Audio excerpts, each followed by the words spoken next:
Welcome back to the channel, ladies and gentlemen. I hope you have a wonderful day ahead of you. In today's edition of Team Selection, I have an exciting one, primarily because I'm excited about the game week. I think when you look at how the table and all the factors associated with that interact with the fixtures that we have, it's just given us a landscape which could produce some huge swings this week, and thus those weeks are normally pretty interesting, fun for some, and more brutal for others. For example, like if you look at Ollie Watkins, some people have 0% of him and a healthy amount, and some people will have 200% of him, another healthy amount. So things like that make for a very interesting game week ahead. And as such, I think that's reflected in my team selection. And not just Ollie Watkins, but benching dilemmas and other transfer dilemmas, who to sell for him, and so on and so on. Makes for what should, I hope, be a good video. If that all sounds good, then do drop a like on the video. And equally, if you're not subscribed to the channel already, then do subscribe without anything else needing to be said. Let's hop into it. We will start in goal as per usual, and it's actually not as straightforward as it may appear considering the teams and the players in this dilemma. I have gone for Areola on the bench because I just think that Forest have enough to score past West Ham, given the fact that they really do need to score at goal in this game. And they're tactical most of taking games, or at least willing to take games as deep as possible and just leverage transitions and leverage counterattacks. I don't think they can use that as much as if the game goes deeper, because with that game model being employed, I think you become a little bit more susceptible to drawing games, and they cannot afford that, right? So I do think you'll see a shift in tempo maybe a little bit earlier on, should the game find itself at a draw, maybe around like 50, 60 minutes, maybe, as opposed to like 75 or 80. Now, do West Ham have the capability to shut Forest out with the way Forest is currently playing? Yeah, I think they do, right? I don't think the front four is firing in quite the same way. And one thing I would say with that front four, particularly the guys who are going to get you goals, maybe just like a little bit of X factor against settled blocks. And I specifically say against settled blocks, because you want to put Elanga in those transitions, yeah, that's great. But one thing I've spoken about a lot this year with West Ham is how poor they are in defensive transition. I think Graham Potter will recognize that. I think he will realize the quality of side playing in transition, and I think he'll just go back three again, as has been so successful for them compared to the back four. And you will see Forest's threat in that sense nullified, because I just don't think they'll have too many of those long distance open transitions available to themselves. And as such, it's like, okay, now go and break down that block. And I don't think they're going to find it particularly easy. So I could see them getting a clean sheet, but I just imagine Forest, with the quality they have, get over the line at least once in terms of scoring a goal. Arsenal-Newcastle. I mean, this is actually a really big game. I think it's going slightly under the radar just how big a game it is for these two sides, because most people are just focusing on the battle for Europe and Champions League and to get in there. But like, they'll both want to get second, and like a loss is a little bit damaging to both claims. Obviously, Newcastle's especially. You expect both of them to get there now, but I think getting that second place will be a big deal for both of these guys. I also think with the way that Newcastle have caused Arsenal a lot of problems this season and knocked them out and so on, they'll definitely want to get their own back for that. So I actually think this could turn out to be quite a feisty one, and there'll be a bit more riding on the game than maybe being proposed by the general media, you could say. And as such, I'm quite happy with Arsenal's defensive prospects in this game, to an extent, obviously, right? It is Newcastle. The big thing for me is because Isak's carrying a knock, they're not going to be at like 100% threat level like they usually would be. It's at home as well. And so I could maybe just see Arsenal grinding out a clean sheet here. One thing I would say is it appears that I'm chasing. And as such, like, you'll see that Kiwior starting for myself at the moment as well. So I'm willing to take these type of risks. And remember, this is my own team again. So if you wanted to start Areola, I don't think anyone could tell you it's a bad move. For me personally, when I'm pairing with Kiwior, when I know that the EO of this will be pretty low, and the fact that I genuinely think they could get it done, I'm fairly happy to play Raya. Decent ceiling as well, right? Decent ceiling with the save potential in this game. Moving on to the defenders. Now, I did give you a little spoiler that Jakub Kiwior starts. One, for the reason that I do genuinely think he could keep a clean sheet, but also for the upside that is presented to myself when I pair him with Raya. So he starts. Neco Williams, who's on the bench, will almost definitely be on the bench, I think, especially considering I'm starting Bowen. They're not defending particularly well at the moment. They're just making like individual mistakes. I think you saw that against Brentford. You saw that against Leicester. Attacking wise, like in terms of the upside, not huge. So for me, I think it's decent off the left, but it's not huge. So overall, I'm okay benching him. Obviously. Well, and then in terms of the other two spots between the three, this is where I think it becomes a little bit more challenging. Now, don't get me wrong, I could bench Kiwior for Munoz as well, but at the moment, let us just assume that's not a possibility. The other three spots, it's a little bit difficult to decide because Ponce, he probably starts, right? Box threat, highest clean sheet odds out of anyone. Not that I care about it too much, but it doesn't hurt. I guess it's maybe confirmation bias, you could say, which by definition you probably shouldn't be using. Never hurts. And yeah, the big thing for me is actually that his box threat is so good against the Spurs side, who, when it comes to defending set pieces, could certainly be better. I think he starts, right? I think I get a nod from him. Oh, and also Aston Villa's defense has been really good as of late. So for me, he starts. And then the last one is Munoz versus Gvardiol. Now, Bournemouth certainly have a good enough attack to score. I would say they're a better attacking side than Wolves, almost definitely so.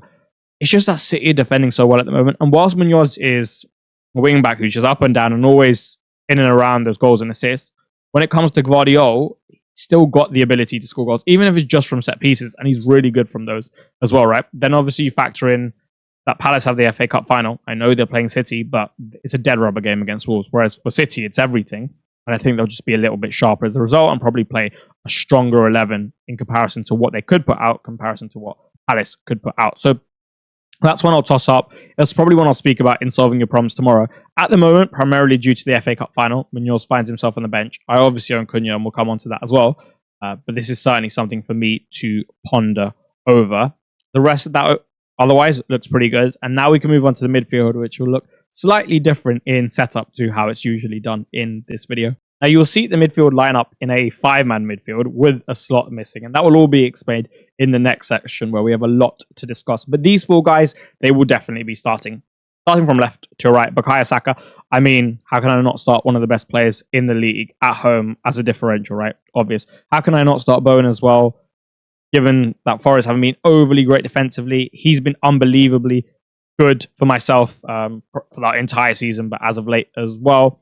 And then with Palmer and MBEUMO, they're 2 captaincy options for myself. They really are. So here, I don't really want to waste your time and say like, oh, this guy's good, this guy's good, and this guy's good, and then just develop it for 2 minutes and say they're starting.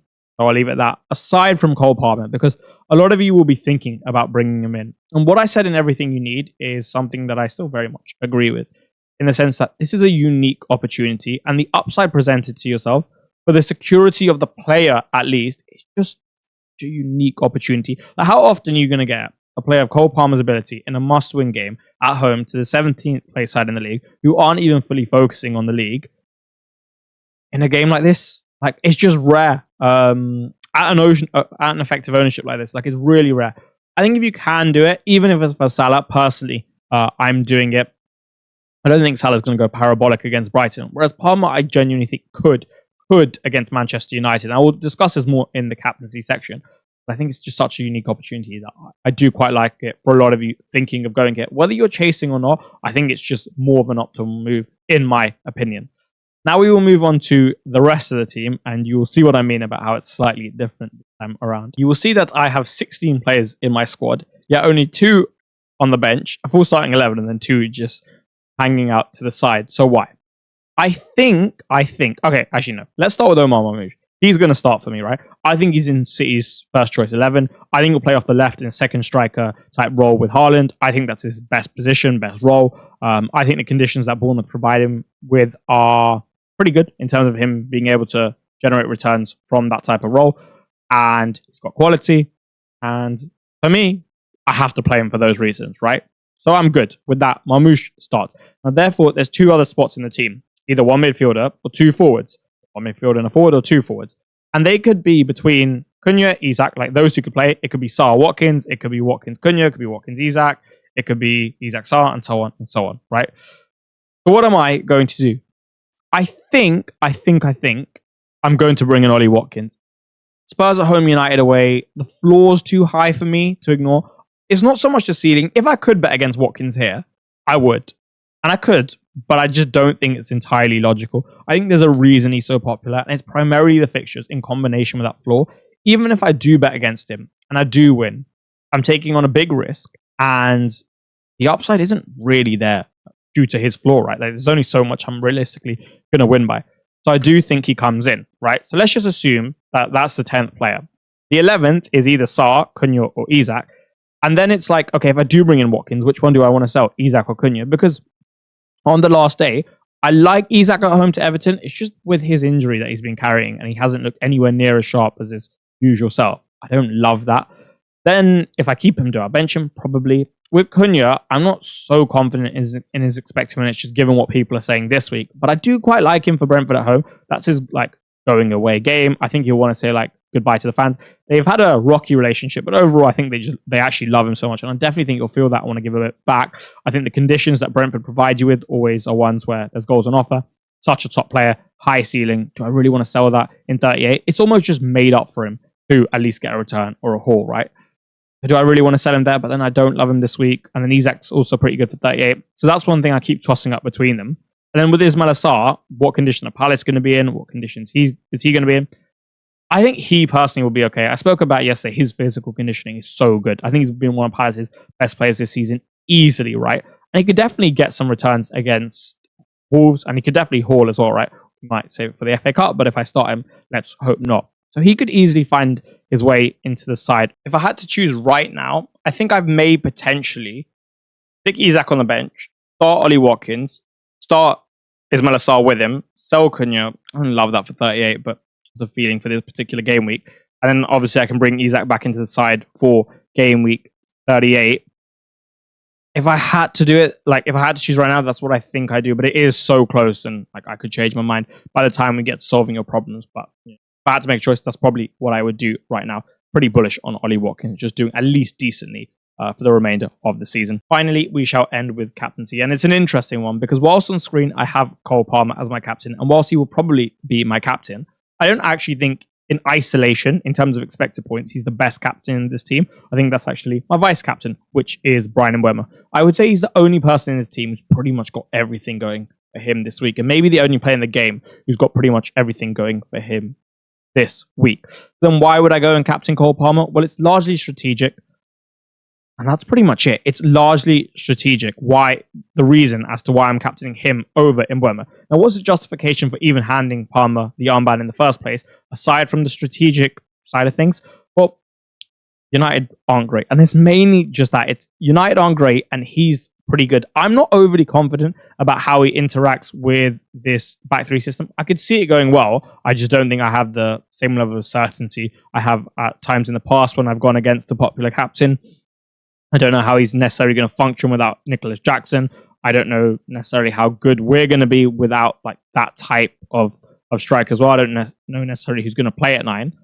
So there are a lot of like unknowns and uncertainties regarding this captaincy. But strategically, I think it makes sense for me. And not just that, like he is a top player. We are a better team than them. We are at home. It's a must-win game. And for all of those reasons, I think I'm allowed to kind of be pushed over the line by all of those reasons, even when there's some uncertainty regarding the actual quality of the fixture for the player himself, right?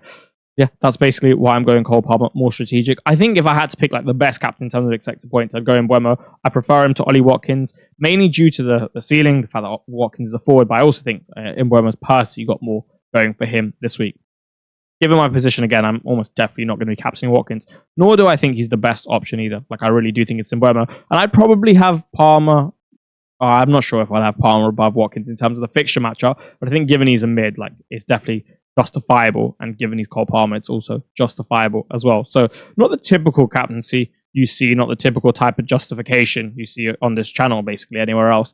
But it's good enough for me this week. And I'll probably be going with Cole Palmer. And what you see is starting 11 will probably be that. It just depends who's sitting on that first bench spot, whether it's Cunha or Isak. And that is all she wrote for this one, ladies and gentlemen. I certainly hope you enjoyed. As you can see, many challenging decisions to make, as has been the case for a while now. And I hope it all goes well for you, regardless of what you choose. I shall see you tomorrow for solving your problems, or today, depending on when you're watching it. Remember, it is a Friday deadline. It's closer than usual. And we've got 2 big games on Friday as well, not just the one. So I shall see you very soon. And in the meantime, have a wonderful day. Goodbye.